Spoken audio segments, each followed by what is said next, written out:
अस्सलामुअलैकुम। वालेकुम अस्सलाम सर। बात क्लियर है? जी सर। चलें, ये एक इक्वेशन लिखी हुई है, इसको देखिएगा कैसे सॉल्व किया होगा। सिर्फ यहाँ से लेके यहाँ तक देखें, एंड तक, ये आगे नहीं जाना, यहाँ तक। ये देख के समझाइएगा, जल्दी करें।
चलें, ये एक्सप्लेन कीजिएगा यहाँ से लेके यहाँ तक क्या किया हुआ है।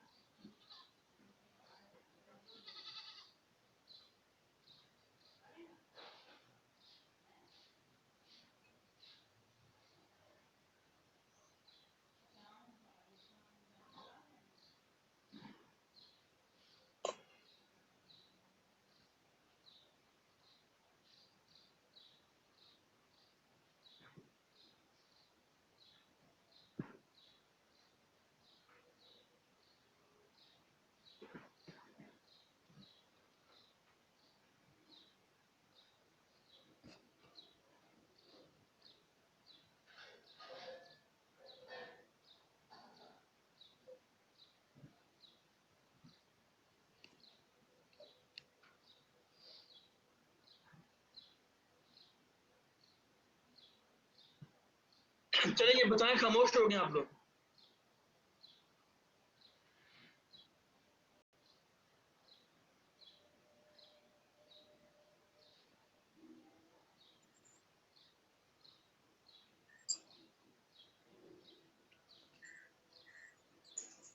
सर इसमें हमें दो डिफरेंशियल इक्वेशन दी हुई है, u1 of T and u2 of T, और उनको आगे उसने डिफाइन किया हुआ है। सर जो हमारे पास इसने दिया है u1 प्राइम ऑफ टी, उसने कहा है कि ये हमारे पास u2 ऑफ टी के इक्वल है, जबकि जो हमारे पास u2 प्राइम ऑफ टी है वो हमारे पास इक्वल है e की power 2t sin t minus 2u1t plus u2t। अब हमारे पास जो उसने u1 ऑफ t को हमें दिया हुआ है कि वो y ऑफ t के इक्वल है, और जो हमारे पास u2 ऑफ t है वो हमारे पास y प्राइम ऑफ t के इक्वल है, और साथ उसने हमें इनिशियल कंडीशंस दे दी हैं u1 of 0 is equal to minus 0.4, और यानी हमारा और u2 of 0 is equal to minus 0.6। ठीक है, चले ये एक लाइन में बता देंगे यहाँ पे मेन ऑब्जेक्टिव क्या था, यानी ये क्या क्यों पुटिंग की, क्या करना चाह रहे थे।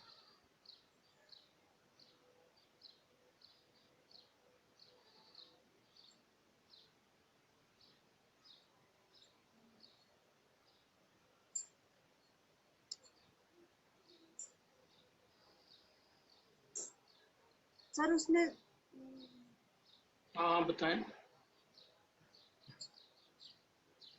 सर उसने हमारे पास लीनियर डिफरेंशियल इक्वेशन में कन्वर्ट किया है। पहले नॉन लीनियर थे। सर पहले हमारे पास सेकंड ऑर्डर की लीनियर थी ना, हाँ हाँ अब सेकंड ऑर्डर की डिफरेंशियल इक्वेशन थी, अब उसने फर्स्ट ऑर्डर की डिफरेंशियल इक्वेशन में कन्वर्ट कर हाँ, दिया है। मेन ये काम है। मेन क्या है, बस यही एक लाइन थी जो अभी आपने बता दी कि सेकंड ऑर्डर इक्वेशन को सिस्टम ऑफ ओडीज में कन्वर्ट किया है। अब जो हम काम करने जा रहे हैं, जो मेन ऑब्जेक्टिव है, to solve second order ordinary differential equation having initial condition, या आप इसको ऐसे भी कह सकते हैं कि initial value problem of second order, second order. तो first order initial value problem जो है वो हम पहले सॉल्व कर चुके हैं। अच्छा, अब सेकंड ऑर्डर को सॉल्व, ये इस तरह की कोई की हुई है पहले आप लोगों ने बीएससी में या एमएससी में, सेकंड ऑर्डर डिफरेंशियल इक्वेशन कोई मेथड बता सकते हैं?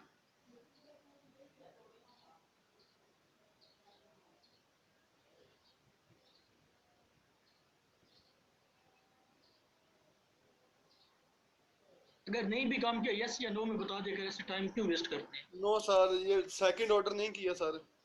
बस इन्नी गल पहले ही दस दे। ये की हुई है तारों मुझे चैलेंज जो की जिससे की हुई है वो बता दें, कैसे हो सकता है किसी ने ना की हो या किसी को याद ना हो, वो एक आध बता दे स्टूडेंट। सर जी। इनको सॉल्व करते थे, इनका पहले पार्टिकल सोल्यूशन निकालते थे, फिर सर इनका पहले कॉम्प्लीमेंट निकालते थे, बाद में पार्टिकल सोल्यूशन निकालते थे। ठीक है, बिल्कुल ठीक है। और फिर एक और मेथड भी है, लैप्लास से भी इसको किया हुआ सॉल्व, मैथमेटिकल मेथड का चैप्टर नंबर 10 है या 11 है आई थिंक। जी सर, क्लास से था लेकिन सर वो नहीं किया करते कुछ हाँ, क्वेश्चन दे दो। लैप्लास से भी हो जाएगी ये सॉल्व, लेकिन अब हमने ना तो इसको लैप्लास से सॉल्व करना है, ना जो भी आप बता रहे हैं, क्योंकि ये दोनों मेथड जो है ये एनालिटिकल सॉल्यूशन देते हैं, या जिसको आप एग्जैक्ट सॉल्यूशन भी कहते हैं।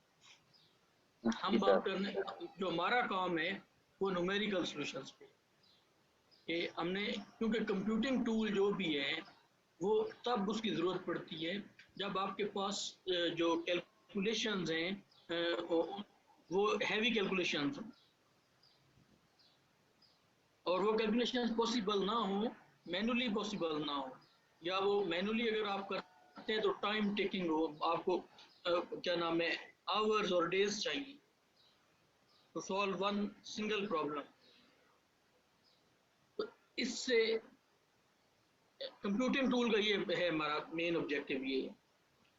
और जो हम मैथ में न्यूमेरिकल यूज करते हैं उसकी बैक पे ऑब्जेक्टिव ये होता है कि कुछ प्रॉब्लम ऐसी होती हैं जिनका एनालिटिकल सॉल्यूशन जो है वो फाइंड आउट करना या तो मुश्किल होता है या फिर एग्जिस्ट नहीं करता, लेकिन नेचर में वो प्रॉब्लम एग्जिस्ट करती हैं, तो फिर हम उनको सॉल्व करते हैं न्यूमेरिकली। न्यूमेरिकल के बैक पे ऑब्जेक्टिव ये है, और जो हम कंप्यूटिंग टूल यूज कर रहे हैं उसकी बैक पे ऑब्जेक्टिव जो भी मैंने आपको बताया कि कैलकुलेशन जो हैं वो इतनी हैवी होती हैं कि which are not possible to handle manually.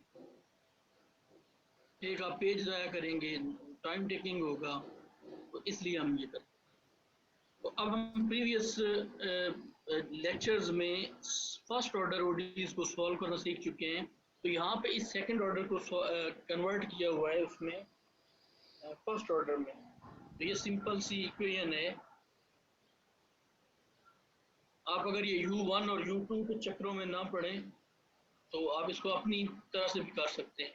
ये y double prime minus 2y prime plus 2y equal to e raise power 2t sine t है, और y ऑफ 0 जो है ये -0.4 है और y प्राइम, क्योंकि जब हम इसका एक डेरिवेटिव रिमूव करेंगे तो ये इस इक्वेशन का जो सेकंड ऑर्डर है ना, पहले डेरिवेटिव पे कंडीशन आएगी, वो ये है। और जब हम वो लास्ट डेरिवेटिव जो सिंगल में जब ये कन्वर्ट हो जाएगी वो रिमूव करेंगे तो फिर ये कंडीशन इक्वल टू -0.6 है। अब इसको इक्वेशन नंबर 1 कह लें और अपनी तरफ से सपोज कर लें कि लेट dy/dt, क्योंकि यहाँ पे t इंडिपेंडेंट वेरिएबल है, या आप इसको y प्राइम भी कह सकते हैं, ये बराबर है z के। इसको इक्वेशन 2 कह लें।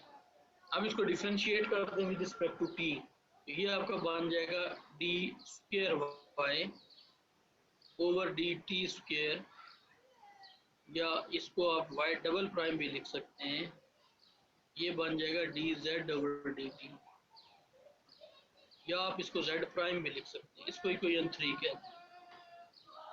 अब 2 और 3 जो है ये सब्स्टिट्यूट कर दें 1 में, 1 इम्प्लाइज y डबल प्राइम की जगह क्या आ जाएगा dz/dt, जी प्राइम था, z प्राइम लिख लें, चलो -2 और ये y प्राइम क्या है, ये z है, ये प्लस 2 y एज इट आ जाएगा इक्वल टू ये राइट साइड जो भी है।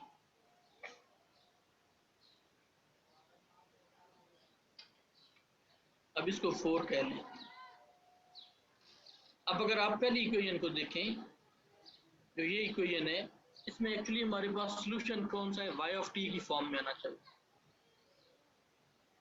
लेकिन ये इक्वेशन तो z में आ गई। अब इसको और जो ये वाली 2 है, 2 में क्या है, y prime equal to z, ये एक इक्वेशन, और ये वाली इसको आप z प्राइम से डिनोट कर दें, sorry z prime -2z plus 2y equal to जो भी ये राइट साइड है।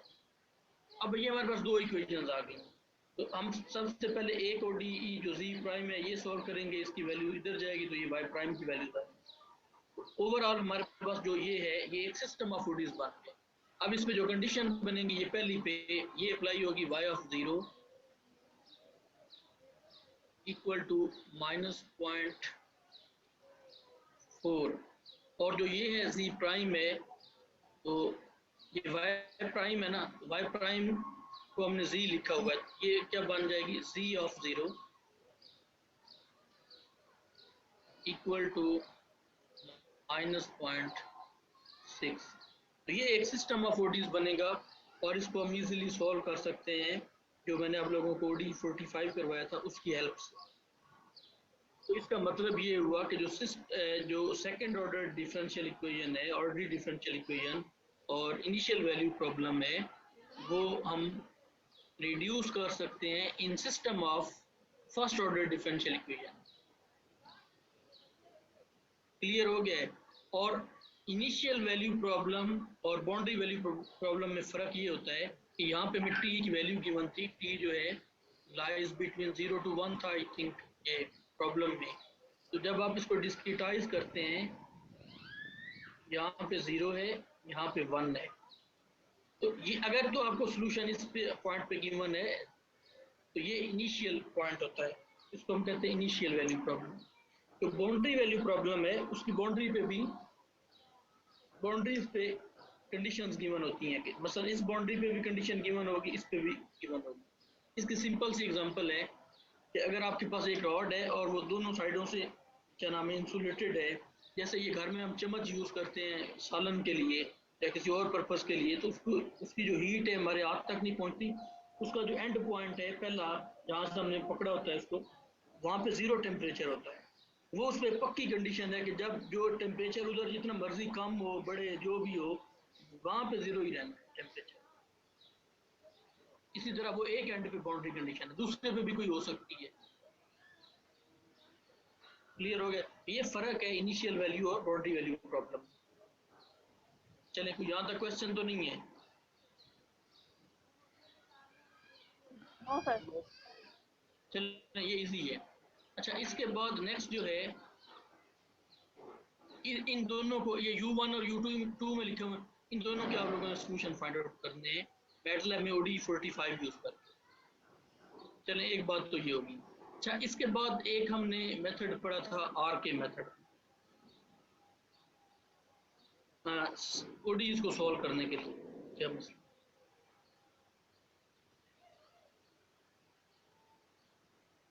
अच्छा, अब इसमें अगर हमारे पास सिस्टम ऑफ ODEs आ जाए, हमने कोई इसकी डेरिवेशन नहीं करनी, जस्ट हमने फार्मूला को इम्प्लीमेंट करना है जैसे हमने लास्ट टाइम किया था। उसमें कोई इशू नहीं है, आप लोग MSc के स्टूडेंट हैं, इसको अप्लाई करना या उस फार्मूला को सीखना, अप्लाई करना, ये मुश्किल नहीं है आप लोगों को। तो यहाँ पे हमारे पास टोटल जो है M इक्वेशंस हैं, first, second, third and so on, M equations. और अगर आप लेफ्ट साइड पे देखें तो डेरिवेटिव इन्वॉल्व है, तो इनको हम कह सकते हैं कि these are the M system of equations. और फिर इन पे ये M कंडीशंस हैं और ये सारी इनिशियल कंडीशंस हैं। तो अब हम इस सारे सिस्टम को ये कह सकते हैं an mth order system of first order initial value problems, ये वाला जो है। अब इनको सॉल्व करने के लिए हम RK मेथड यूज करेंगे। तो ये RK मेथड जो है, ये वाला आप लोग इससे फैमिलियर हैं। ये एक इक्वेशन को सॉल्व करने के लिए इसमें हम K1 फाइंड आउट करते हैं, 2 फाइंड आउट करते हैं, 3 और 4, और ये इसकी फाइनल डिफरेंस इक्वेशन होती है। क्लियर हो गया? Yes sir. जी सर। अच्छा, अब हम इस पे चलते हैं कि how to solve system of ODEs with the help of RK4 order. अब इसके लिए ये हमारे पास इनिशियल कंडीशंस हैं, Y10 भी आप इसको कह सकते हैं, या आप W10 कहना चाहें वो भी ठीक है, कोई इशू नहीं है इसमें।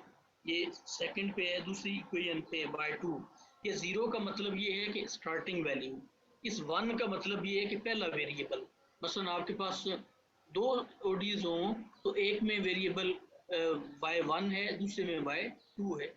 ये W2 का मतलब है Y2 ना, 0 का मतलब है इनिशियल कंडीशन, पहले पॉइंट पे वैल्यू। अब समझ आ गई इसकी? जो 1 2 M जो है, ये किस चीज को रिप्रेजेंट कर रहा है?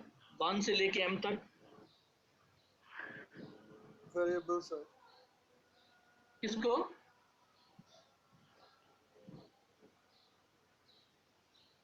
सर जिस इक्वेशन जिस वेरिएबल में है। हाँ, पहली, दूसरी, तीसरी इक्वेशन को। और जो ये एंड वाला है सबस्क्रिप्ट, जैसे ये 0 0 लिखा हुआ है, ये किस चीज को रिप्रेजेंट कर रहा है? उसकी पहली कंडीशन को शो कर रहे हैं, पहली वैल्यू को। अगर हम नेक्स्ट पे जाएंगे तो फिर ये 1 हो जाएगा। मतलब अगर हम इस पे है ना, इस पॉइंट पे ये 0 अगर यहाँ पे है, यहाँ पे 1 है, तो फिर आपका ये 1 हो जाएगा, ये भी 1, ये भी 1।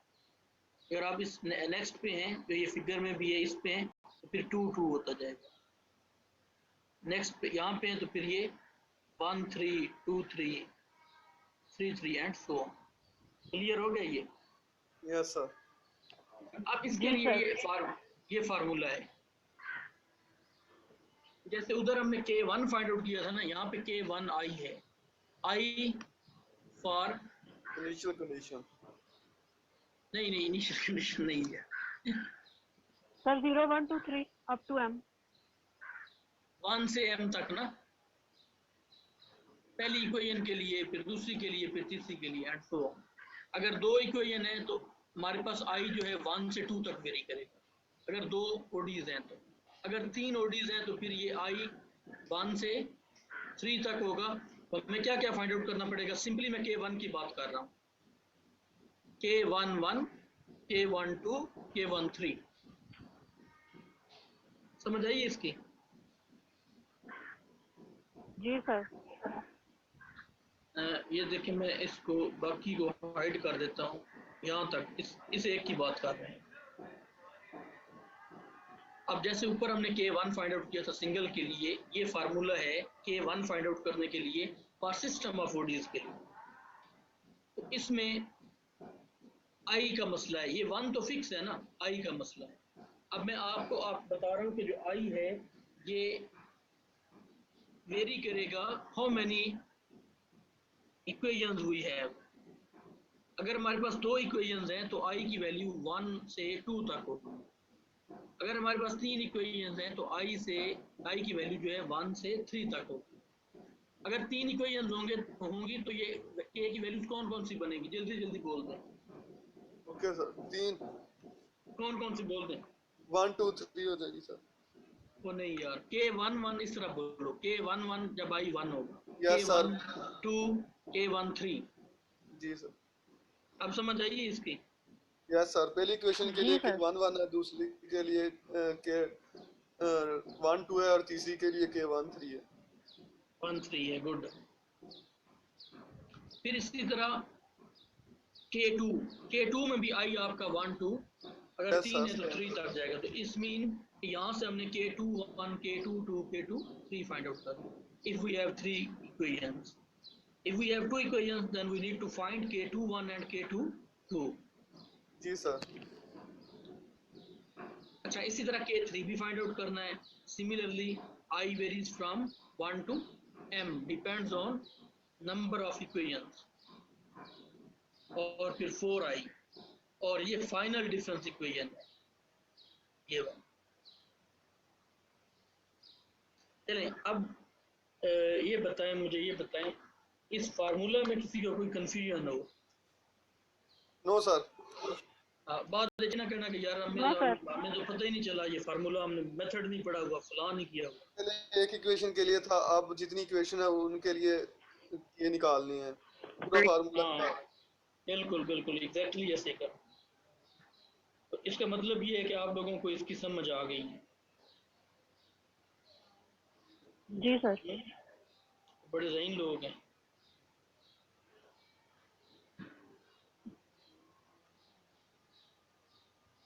ये फाइनल डिफरेंस इक्वेशन है।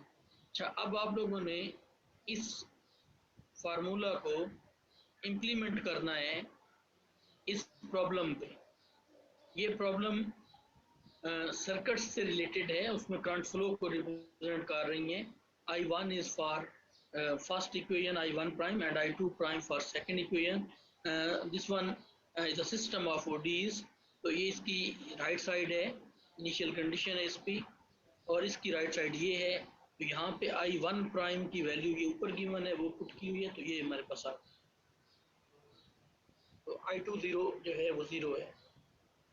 अब यहाँ पे हमारे पास फार्मूला में जो I की वैल्यू होगी वो 1 से 2 तक होगी। 2 तक होगी सर। सर 2 तक होगी। हाँ 1 से 2। इसका मतलब ये हुआ कि हम जब K1 फाइंड आउट करेंगे तो ये K11 होगा, K12 होगा, और ये K21 K22 K31 K32 K41 K42। 2 sir. और इधर जाएंगे तो ये एक W1 होगा और दूसरा W2 होगा। W1 और W2, गुड। 2। अच्छा, अब J की बारी आ गई। J किस चीज को रिप्रेजेंट कर रहा है? J यहाँ पे भी। अब जो J है ना, J ये आपकी डोमेन को रिप्रेजेंट करेगा, ये जो आपने डिस्क्रिटाइज किया हुआ है। अगर यहाँ पे 0.5 है तो इस पे तो वैल्यू गिवन होगी, J आपका 1 और 2 तक जाएगा। और अगर फर्दर आपने डिस्क्रिटाइज किया हुआ है तो फिर इसकी वैल्यू जो है वो 1 2 3 4 हो। समझ आ गई J का? इस पे तो वैल्यू पे नोन है ना आंसर। एक वैल्यू ये होगी, दूसरी ये J की वैल्यू, तीसरी ये, चौथी ये। अगर यहाँ पे J 0 है, यहाँ पे 1 है, 2 है, 3 है और 4 है, सेम लाइक प्रीवियस केसेस। वहाँ पे हम I यूज करते थे, अब J भी आ गया। Okay sir. तो ये एक प्रॉब्लम है, इसको आप लोगों ने सॉल्व करना है, ठीक है? ये वेरीफाई करनी है। इसका प्रोग्राम हम इंशाल्लाह नेक्स्ट लेक्चर में देख लेंगे। ये टेबल वेरीफाई करना है। अगर कोई क्वेश्चन है तो पूछ सकते हैं।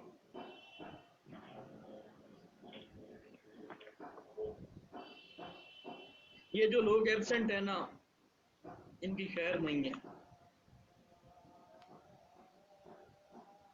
और मुझे पता है, मैंने आप लोगों को पहले आई थिंक पढ़ाया हुआ है एक सेमेस्टर में ना, जी सर। जी सर, फर्स्ट सेमेस्टर में।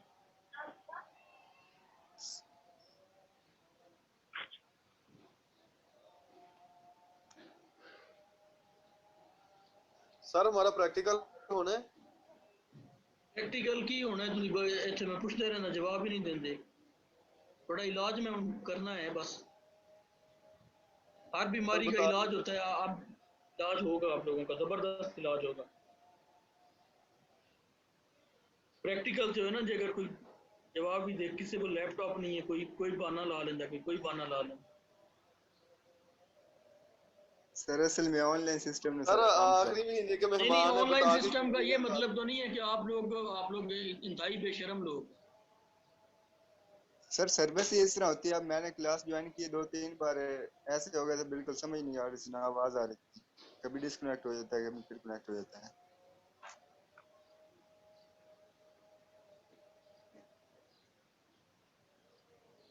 नहीं समझ है, फ्रैंकली बता दें सर, समझ नहीं आई है, रोला खत्म होया। हम दोबारा फिर देख लवांगे।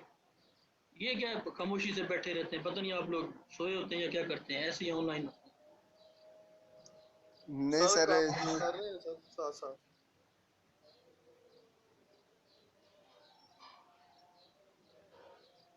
अब कितनी है, 40-50 की स्ट्रेंथ है, 20 लोग क्लास में, 40+ हैं आप लोग। जी सर 49 है। 49 थे, 20 लोग।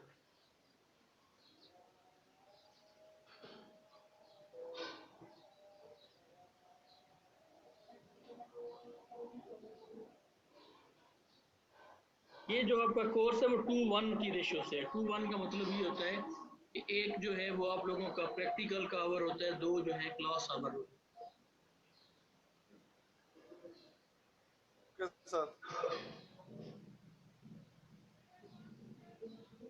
है। 1 मिनट आसान हो रहा है।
पहले इसको कंप्लीट करें और साथ साथ मैटलैब की प्रैक्टिस भी किया करें।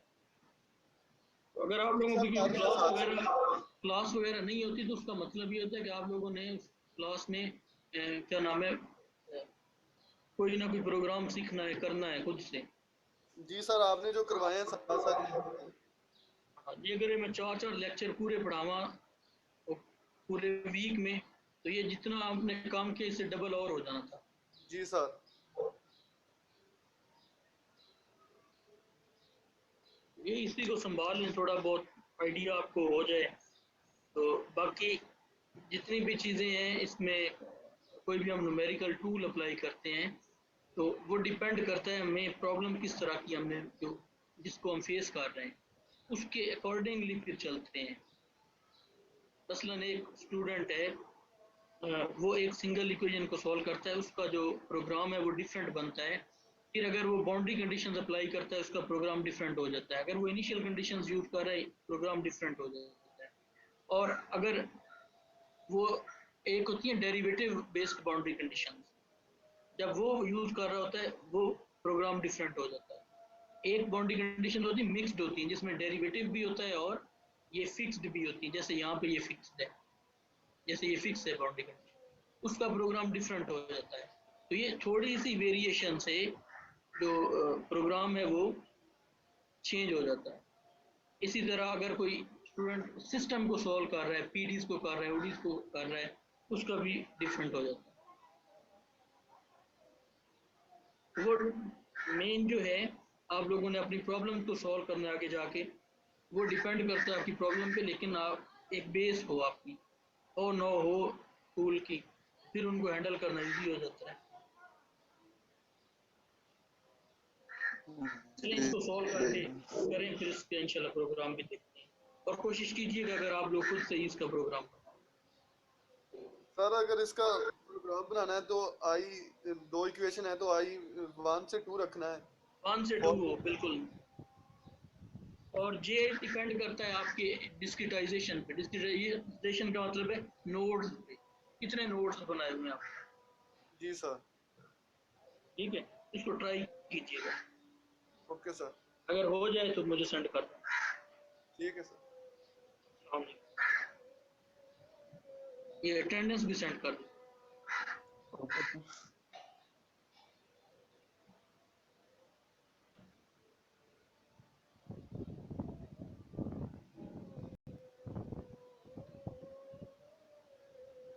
Recording stopped.